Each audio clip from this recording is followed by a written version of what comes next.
I'm Jessica Ingram from SGS.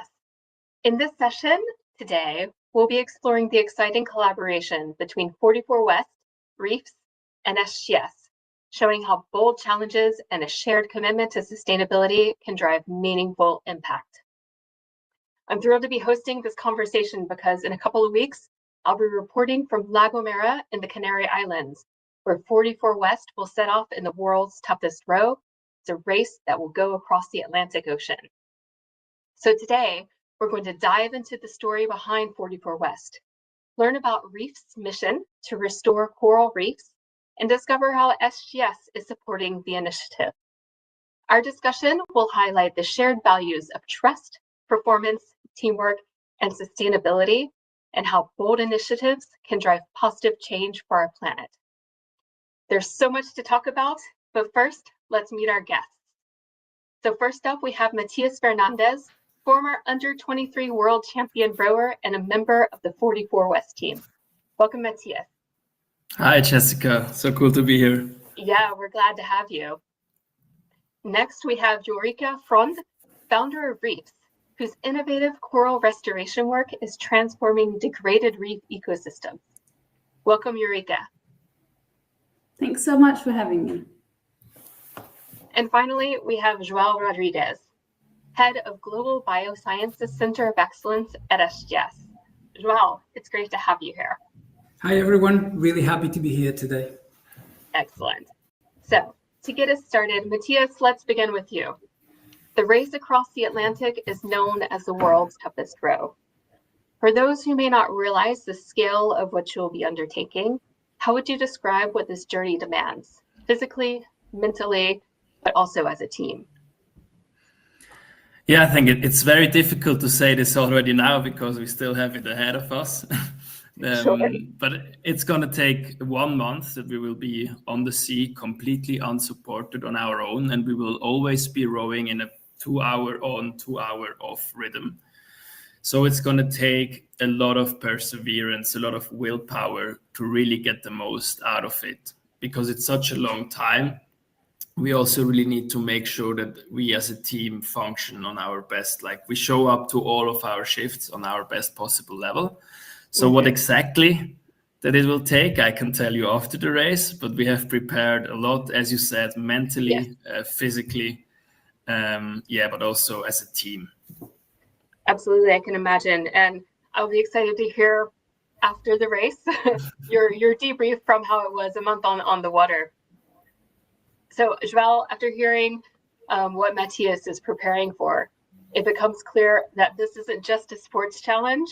It's really an embodiment of values, like we said, performance, perseverance, trust. Why did SGS choose to sponsor 44 West? And how does this initiative tie into our broader sustainability commitments? Yeah, sure. There are several reasons behind the decision to support 44 West. So first, we really wanted to support a local project, a local community in Zug, where it's the home of our SGS headquarters. And 44 West is a great local example.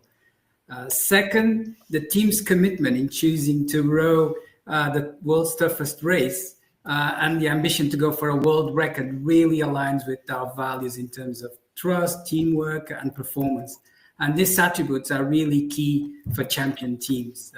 And finally, this racing under the banner, we row for biodiversity really resonates with us, really, and our Impact Now framework for sustainability. Really, we're looking at climate, nature, ESG assurance, circularity as the key pillars. And under this framework, we're helping all organizations worldwide to really turn their sustainability ambitions into measurable action. And I think this collaboration between 44 West and our reefs really aligns with us. And so rebuilding coral reefs is a great example of what we want to do collectively, to preserve, restore, and regenerate biodiversity.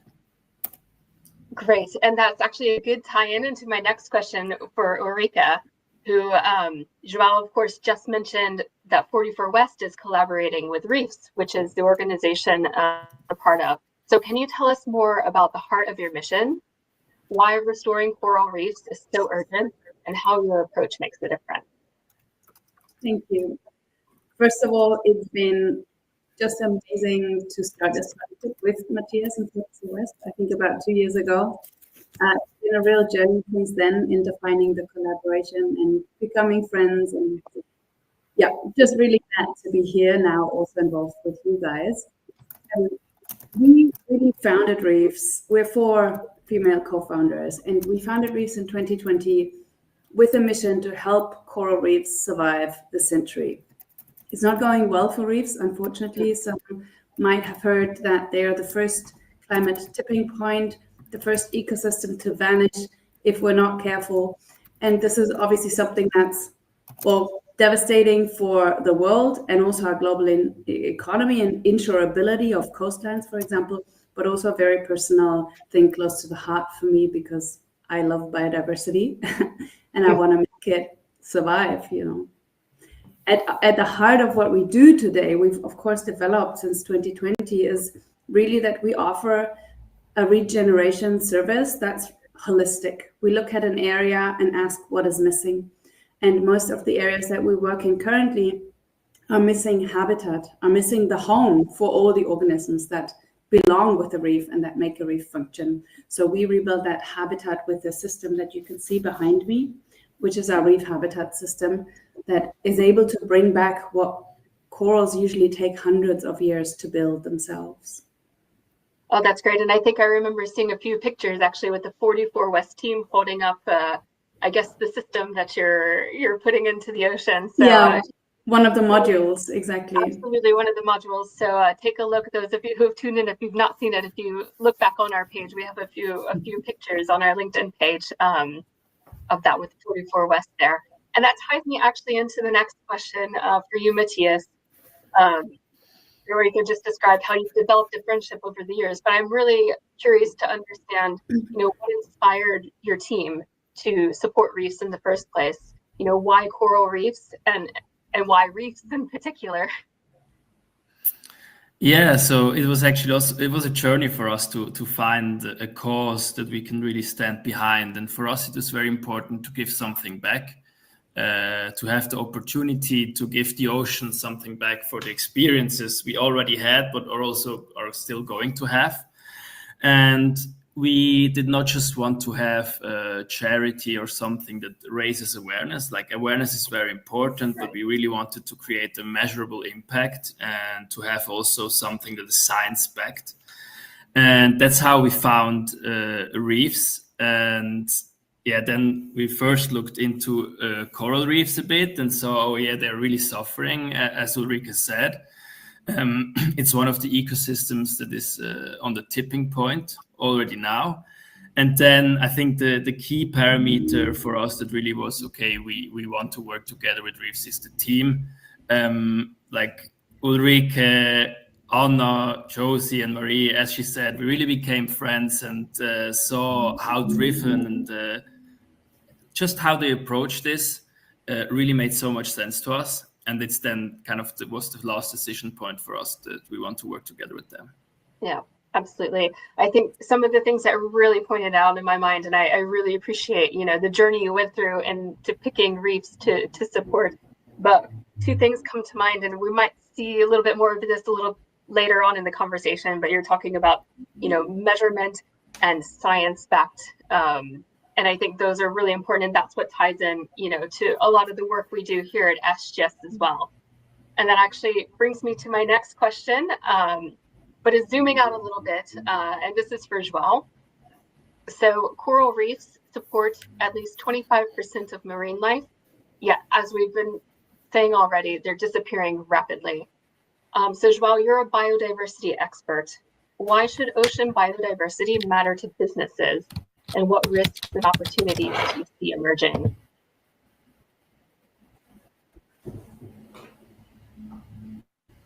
And, I think we've got João who's frozen a bit. João, are you with us? No, I think he's gone. No, okay. And Ulrike just stepped away as well. Okay, well, in any case, we'll get back to them when... No, I'm here. Oh, good, you're back. Perfect. So we'll get that question back. Oh, João, are you with us now?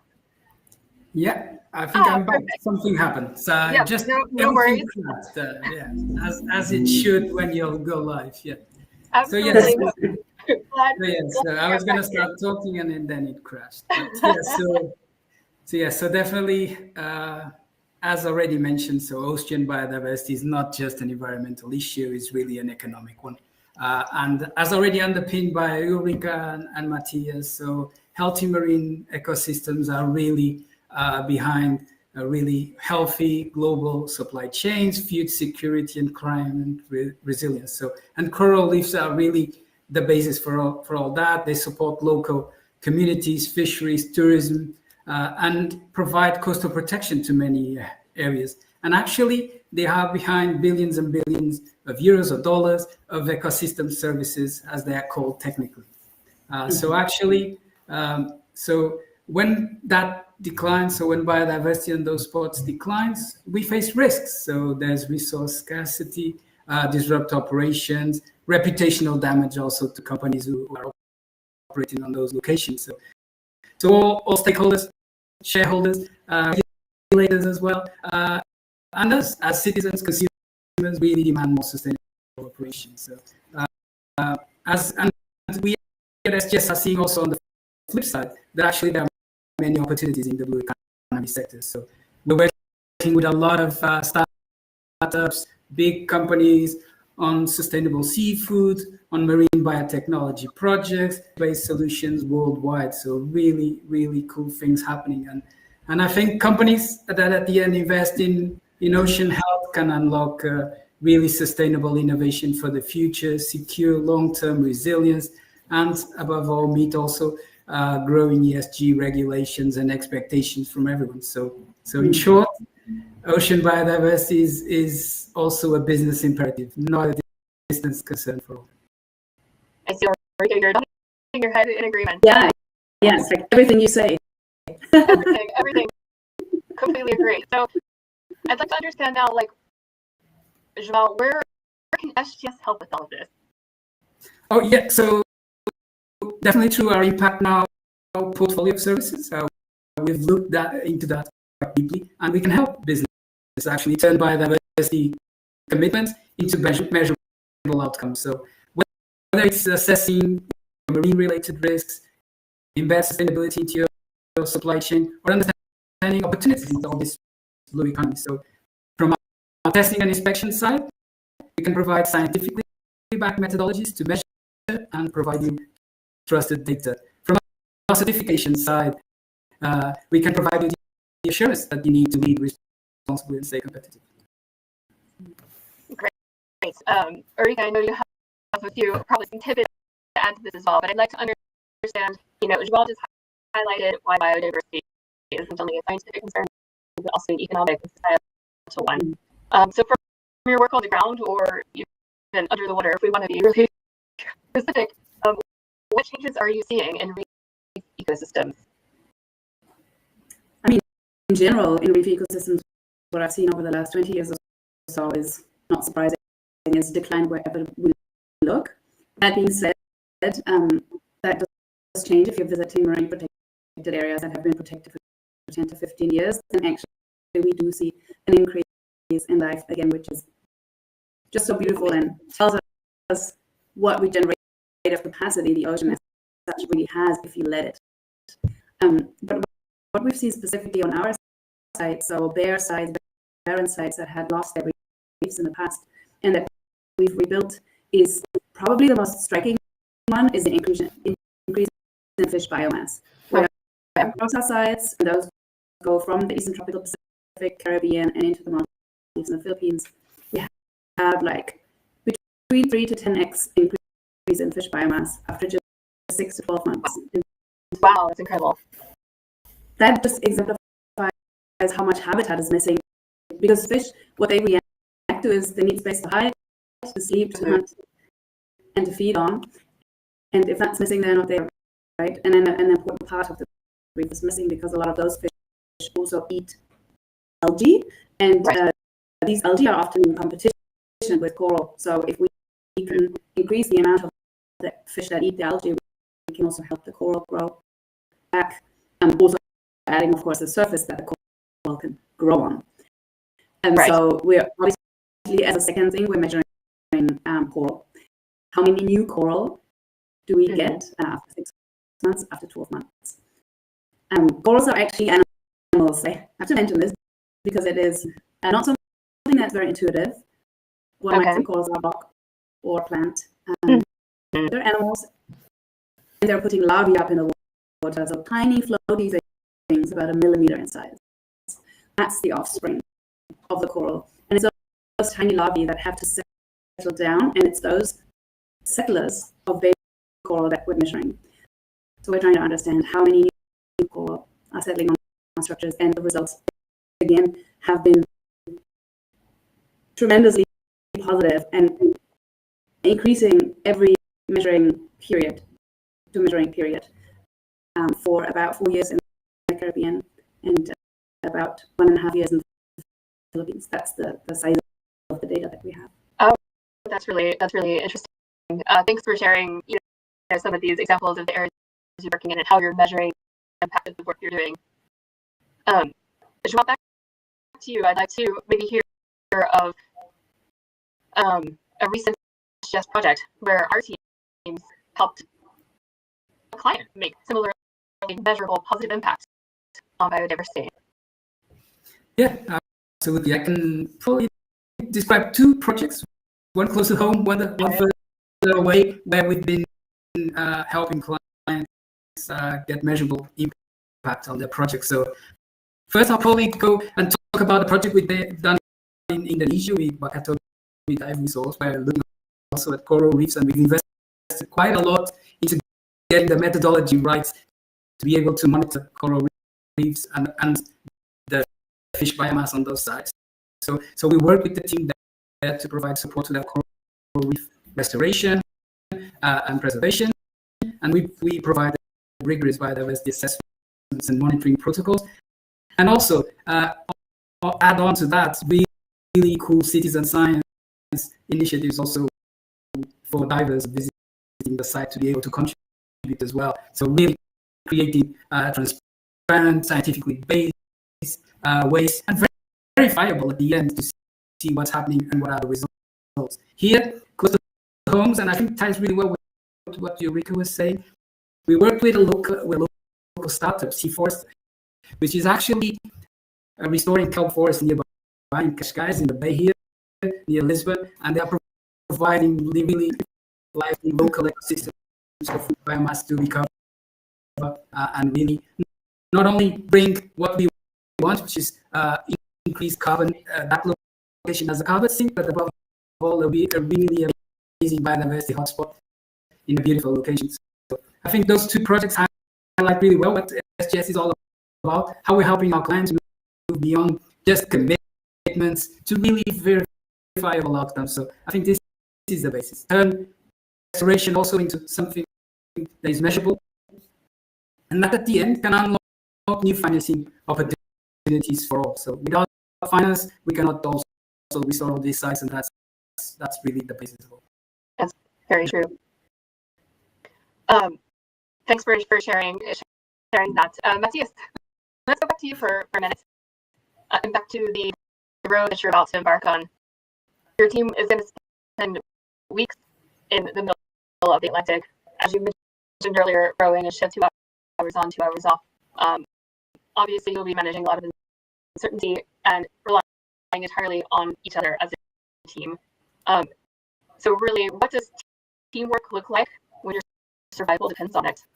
And from that, what lessons can we all take into consideration when we consider our own work environments? Yeah, I think most important for us is really trust to have in each other, trust to have into the preparations that we did, like not starting to think what could we have done better, but really trust. And then the second thing is a bit of a misconception that the word team player is often used, in my opinion, in a bit of a wrong way.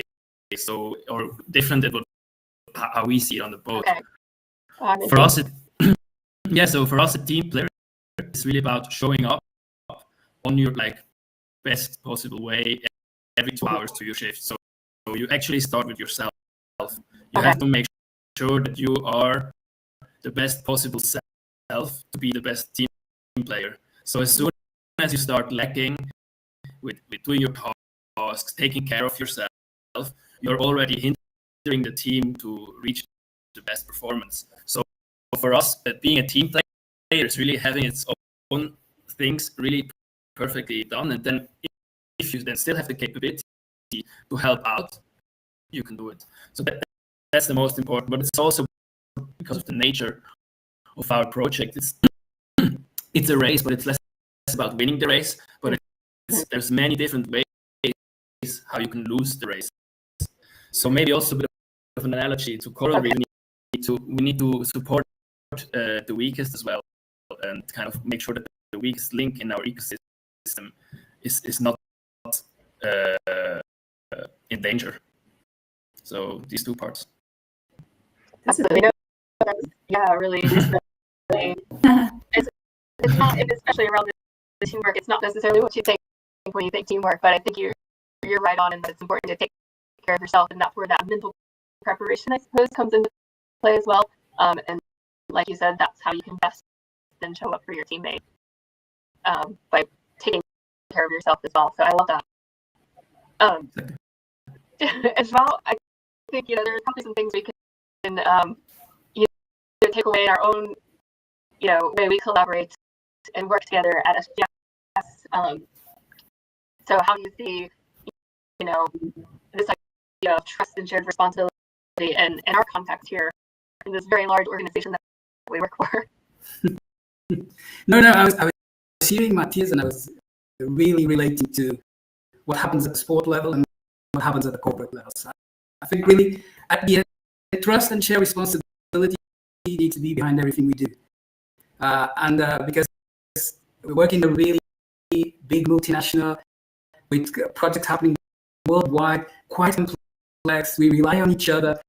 So really this trust that we need to have when we're developing projects, like I was saying, in Indonesia, on our local teams there, and collaborate really well with the people in the lab, with the data scientists provided. This is really key.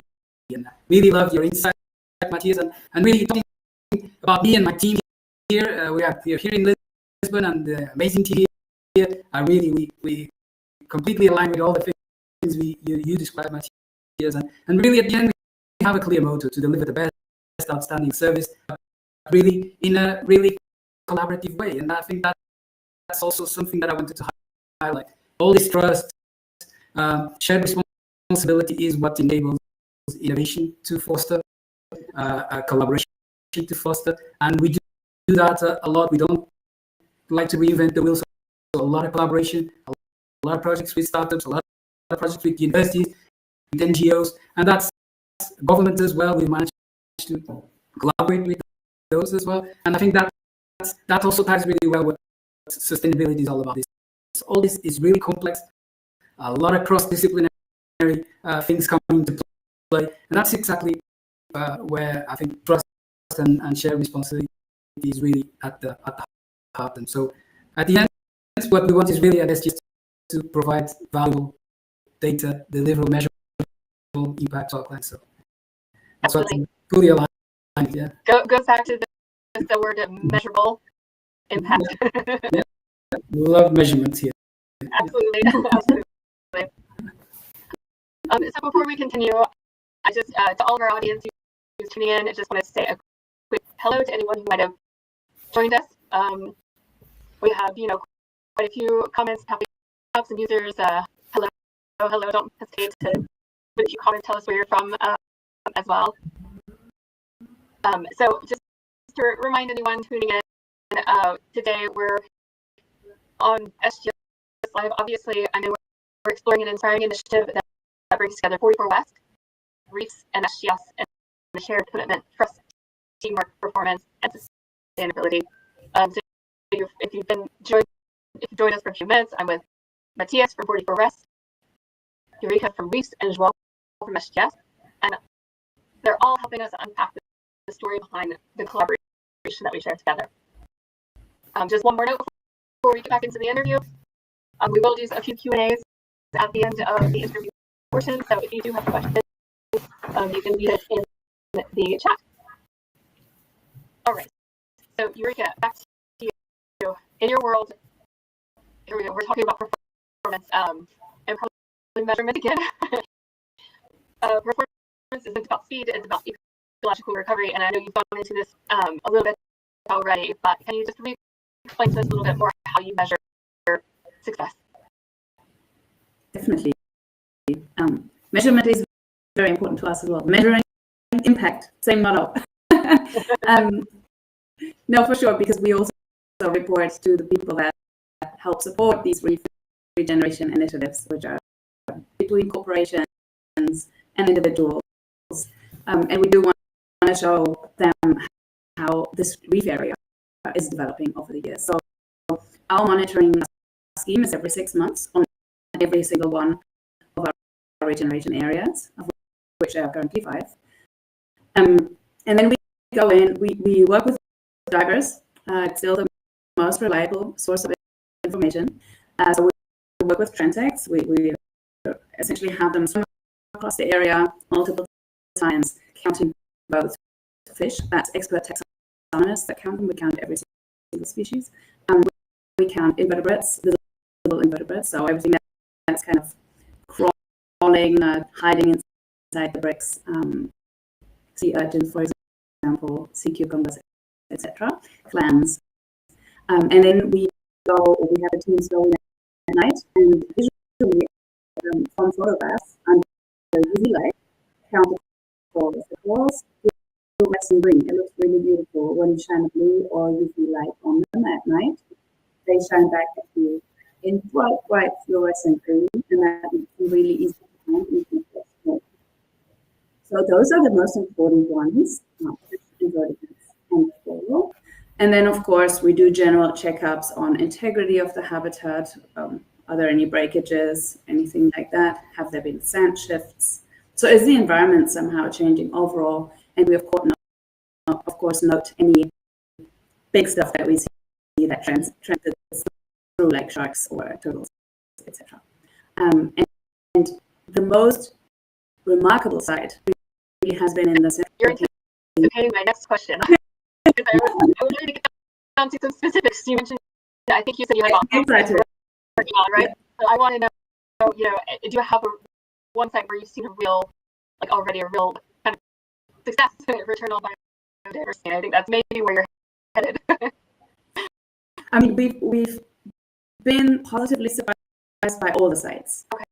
It's all the hypotheses we had have been true, more than true.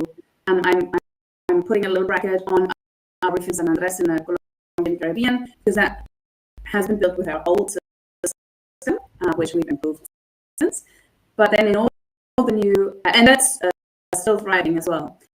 But then specifically in the Philippines, and that's due to also the quality of the water in general in this area of the world, and the huge amount of biodiversity that's around here in the Coral Triangle, we've had the best results. We have 2 sites in the Philippines, in the southern Philippines, south of Mindanao, and then in the central Philippines on the island of Siquijor, which is close to Cebu or Dumaguete. And in Siquijor, we're seeing coral recruit numbers that I literally haven't seen anywhere else, not even in natural studies in protected areas, with 90 new corals per square meter of area after 6 months. So let's see where that's going. But yeah, I mean, there's so many they can't even all survive, right? Because they'll as they grow, they will be too dense. But the nice thing about this is we have a higher starting population of new coral, so the survivors are probably better selected, and that's really great. And it's also in the Philippines that we've had 10x, so 10 times more fish than 6 months before, just through rebuilding this habitat. And that was in a really, really depleted bay, Buhara Bay, a bay in the southern Philippines, where there's literally hardly any large fish left, because the fishing pressure is quite high. And that's, again, nobody's fault except for the large fishing corporations, ones potentially.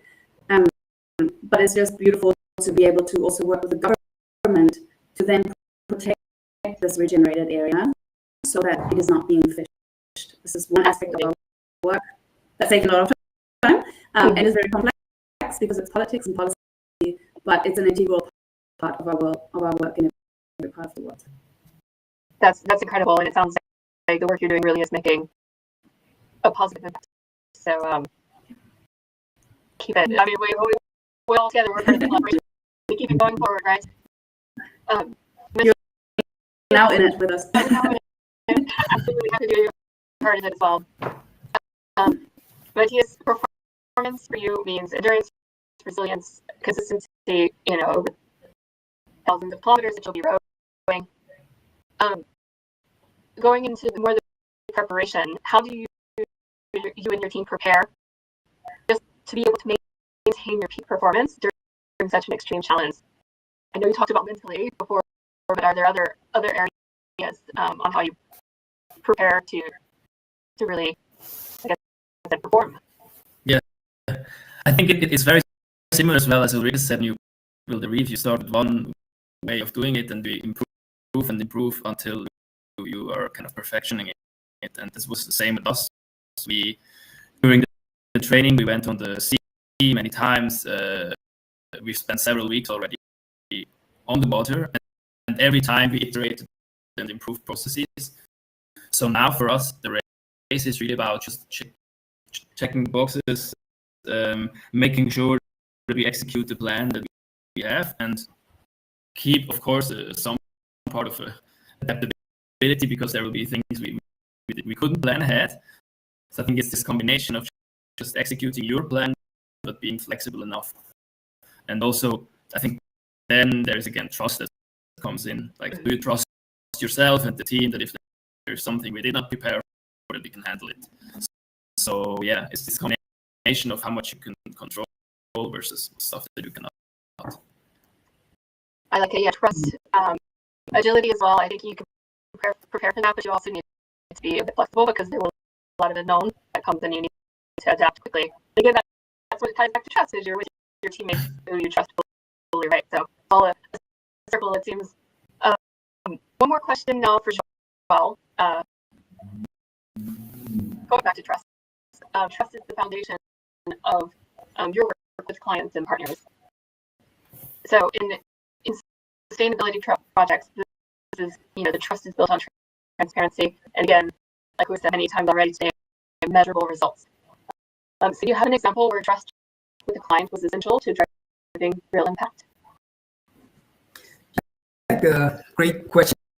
Again, I was hearing Matthias and trying to relate to trust in sport, trust in team, and also trust in projects like we're developing with clients. And I fully agree.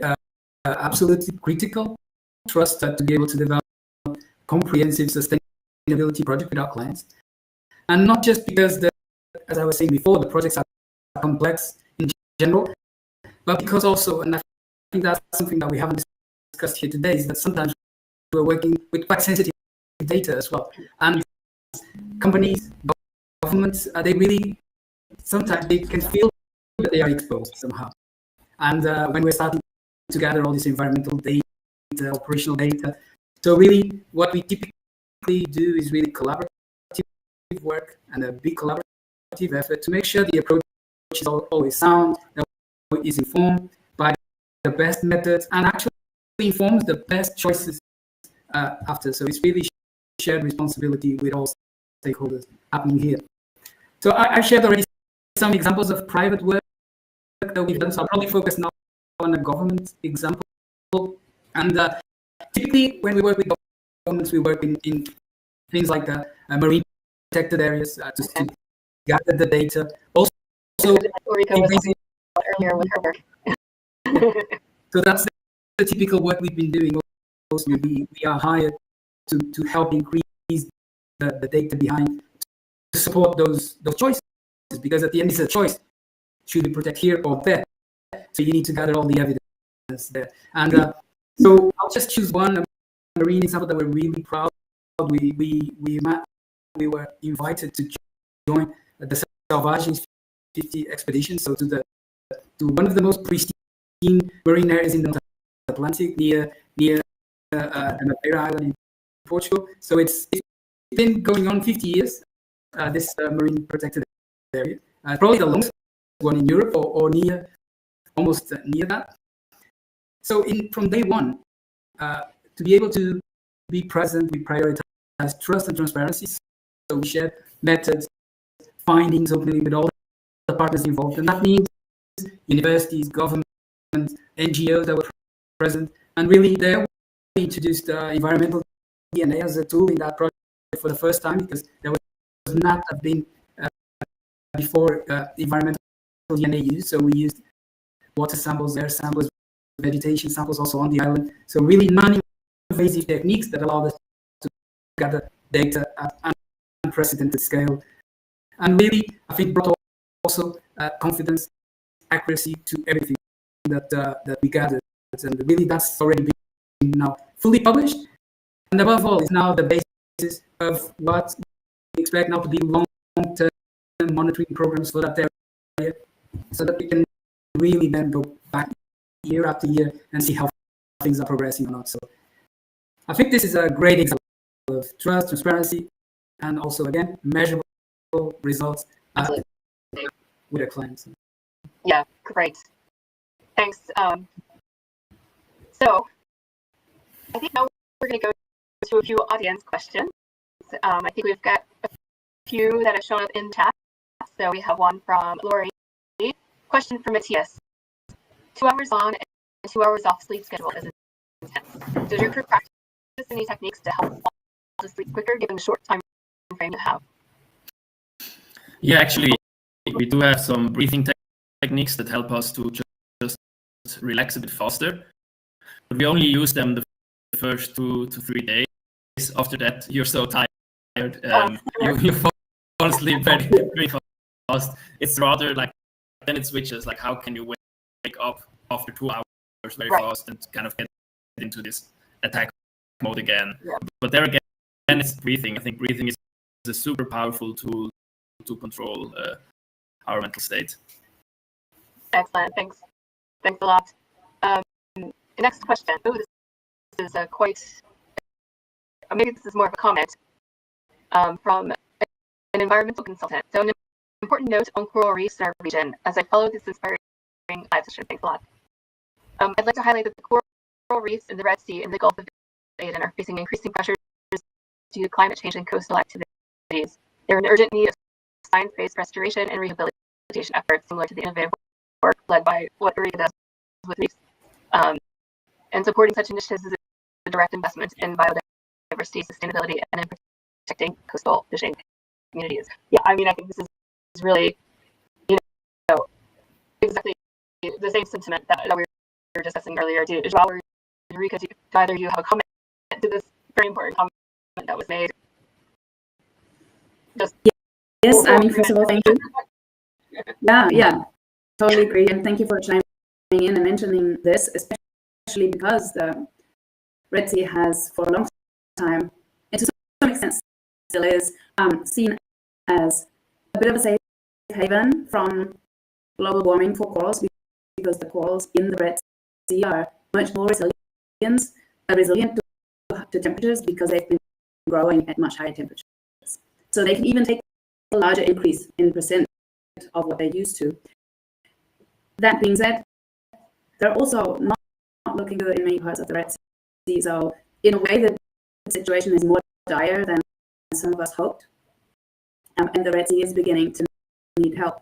And we are discussing both with players in Egypt, in Saudi Arabia, and then also not the Red Sea, but the other side of this landmass, the United Arab Emirates, about helping the reefs there. And I think it's a very important area that we haven't worked in before.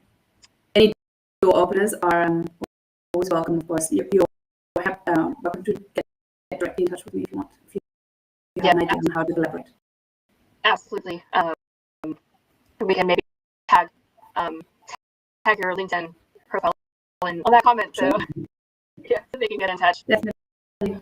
All right, I don't think we have any more questions from the audience, but thank you so much for the questions and comments. Before we wrap up though, just bear with us a few more minutes. I have a final question for each of you before we say goodbye on this session. So Riga, looking ahead, what is your long-term vision for reefs, and how can people watching today be a part of that journey?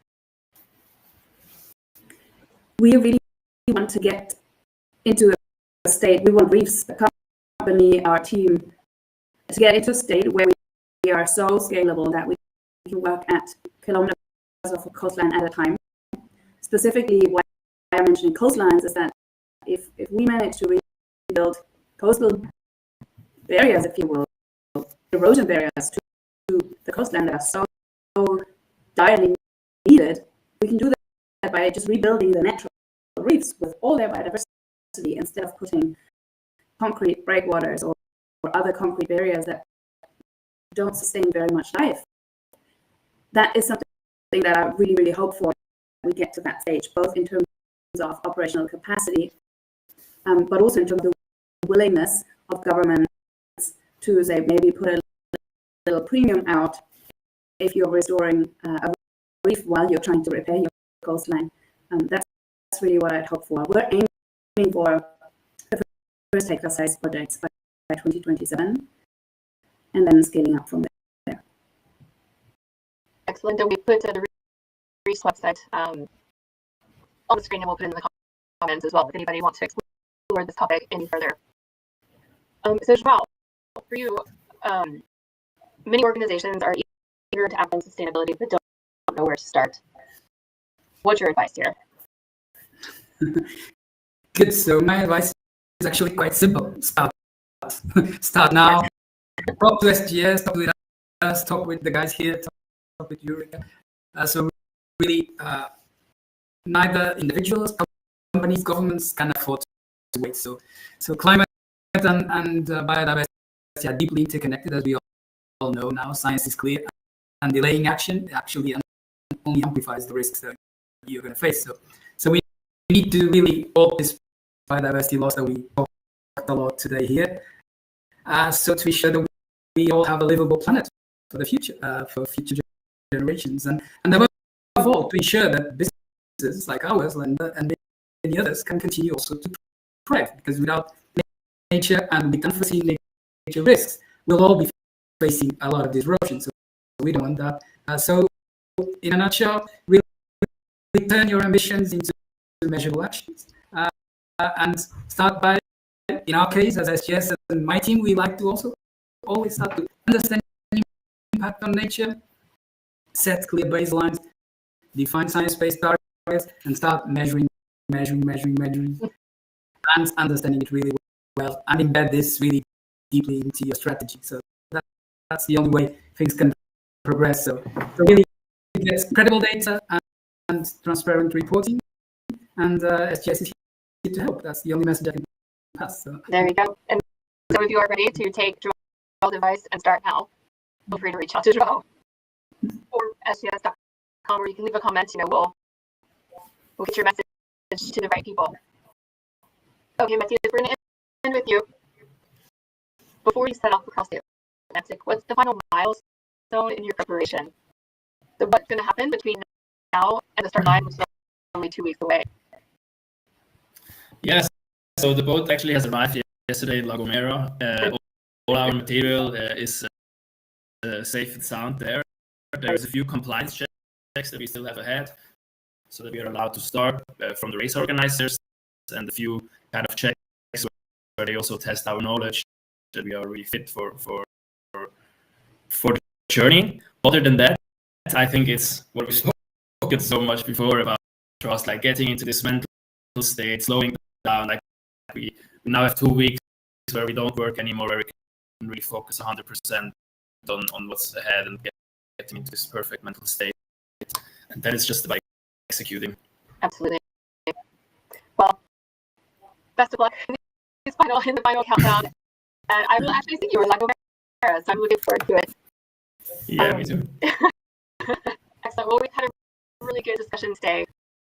Thanks to all of you who are tuning in, for joining this SGS Live, and especially thanks to you, Matthias, Ulrika, as well, for sharing your passion, expertise, and vision.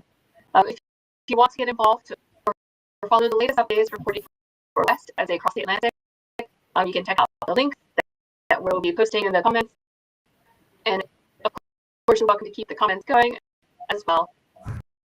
And of course, stay tuned. We'll be reporting from La Gomera the week of December 9th as 44 West prepares to take on the world's toughest pro. So thanks again for watching, and we'll see you soon. Bye-bye.